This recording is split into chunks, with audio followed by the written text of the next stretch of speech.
diría que a lo largo de estos 30 años, 32 años de trabajo en investigación histórica, siempre he tratado de darle voz a los que no tienen voz.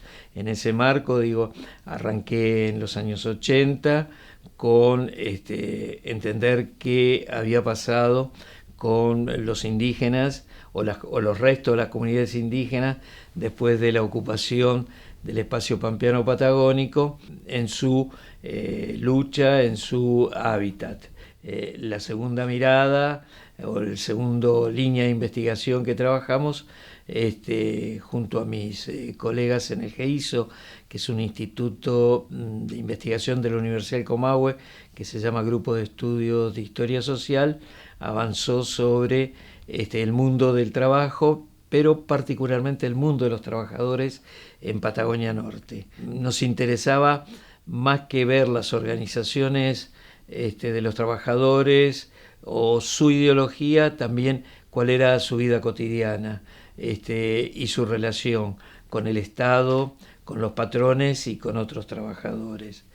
Y a partir de allí también, analizando su cultura y su participación política, nos permitió indagar sobre la llegada del primer peronismo en la Patagonia Norte y la relación también de ese primer peronismo, es decir, no solo quiénes fueron los actores principales allí, sino cómo se relacionaron también en el campo político, en el campo de las representaciones, en el campo cultural.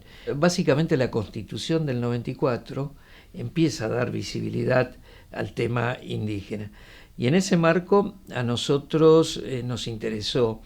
Y el trabajo que yo realicé fue un trabajo que estuvo allí en una frontera entre la historia y la antropología. Y es, por un lado, revisar todos los archivos oficiales y privados de qué había pasado con los indígenas. Y allí nos dimos cuenta que la mayor parte de los indígenas que habían sido tomados prisioneros en los distintos combates o se habían presentado voluntariamente, habían sido externados de la frontera, la mayor parte de ellos llevados a Buenos Aires, desmembradas las familias y distribuidos por la sociedad de beneficencia, las mujeres y los niños, y los hombres en algunas ocasiones cubriendo las vacantes del ejército y la marina, o en otros como mano de obra. Incluso un contingente importante de estos indígenas mapuches fueron trasladados como mano de obra a los ingenios azucareros en Tucumán. Y entonces, para completar este trabajo, yo revisé todos los libros de bautismo de las iglesias existentes en Buenos Aires anterior a 1880 o anterior al 84, que es cuando termina la campaña militar, y ahí pude ir descubriendo, entre comillas, los indígenas que habían sido trasladados. Porque, como ustedes recuerdan, antes del 80 no existía el registro civil. Entonces, de alguna manera, el único documento, uno de los documentos más válidos, era la fe de bautismo.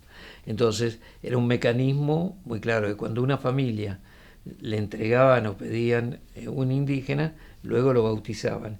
Y el tutor, es decir, el padrino, era muchas veces en la práctica el tutor.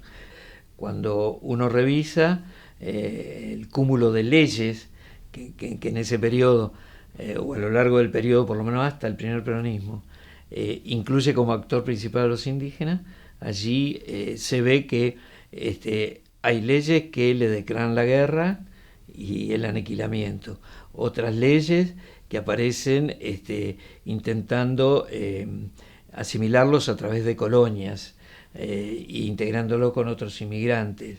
Luego otras leyes entregándole tierra y finalmente otras leyes incorporándolo como trabajadores, como mano de obra, incorporándolo a media, porque en las leyes aparecen sobre el trabajo apartados específicos para los indígenas, diferente al resto de los trabajadores.